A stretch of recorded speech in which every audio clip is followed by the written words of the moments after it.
Değişir bakışın gülüşün üzünün rengi de.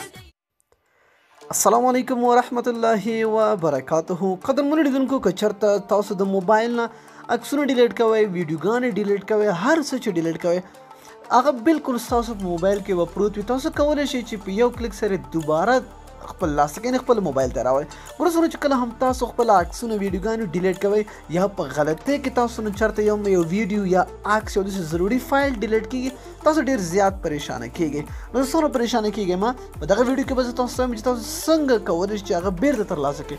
دراصل دوستانو هغه ډیلیټ شوی نه وي، هغه ستاسو په موبایل کې وي، خو ډېری دوستانو ته نه ډېر زیات کسانو ته به دا معلومات نه وي چې هغه چېرته وي.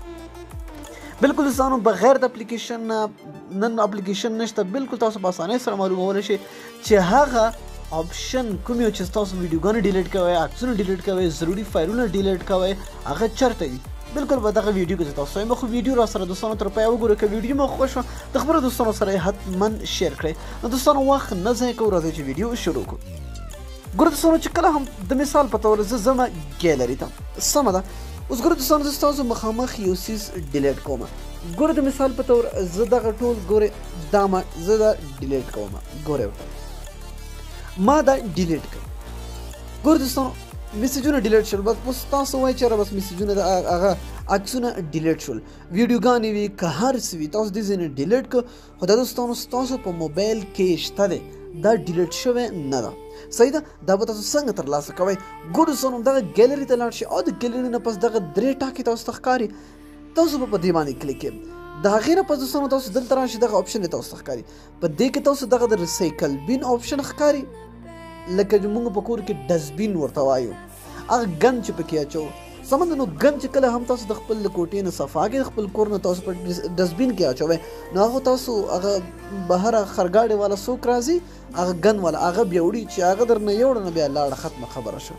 اوسه پورې چې موږ کوم عکسونه ډیلیټ کړه هغه زموږ موبایل کې ده، هغه موږ خرګاډۍ والا ته نه ده ورکړې یا ګند والا ته نه ده ورکړې چې هغه دې بهر یوسي. نو اوسه پورې زموږ په کور کې ده. نو تاسو دوستانو په دې ریسایکل بین باندې کلیک کړئ. نو ګوره دوستانو دغه عکسونه ما ډیلیټ کړي وي او که نه دغه عکسونه ما ډیلیټ کړي وي. نو تاسو څنګه کولی شئ چې دا بیرته ترلاسه کړئ؟ ډېره اسانه طریقه ده دوستانو. تاسو کولی شئ دې ځای نه ډیلیټ کړئ، تاسو په دې امټي باندې کلیک کړئ، نو تاسو دې ځای نه ډیلیټ کولی شئ. او که نه تاسو غواړئ چې بیرته د ګیلري ته راشي، نو په اسانۍ سره په دې باندې کلیک کړئ. ټیک شوه. چې کله هم تاسو په دې باندې کلیک کړئ دلته به تاسو ته ریسټور آپشن راشي، نو تاسو په دې ریسټور باندې کلیک کړئ. چې کله هم تاسو په دې ریسټور باندې کلیک کړئ نو دوستانو تاسو بیرته دلته راشئ، هماغه عکسونه به تاسو دلته راغلي وي. ګوره دوستانو تاسو به وایئ چې دا خو رانغلل، دا راغلي دي خو ګډ وډ شول. صحیح ده. نو ګورئ دا ما ډیلیټ کړی و، دلته پیپال والا او دغه وګورئ دا هم ما ډیلیټ کړی و، دغه وګورئ دا پیپال والا، دا وګورئ دا ما ډیلیټ کړی و، دا دلته راغلی. صحیح ده.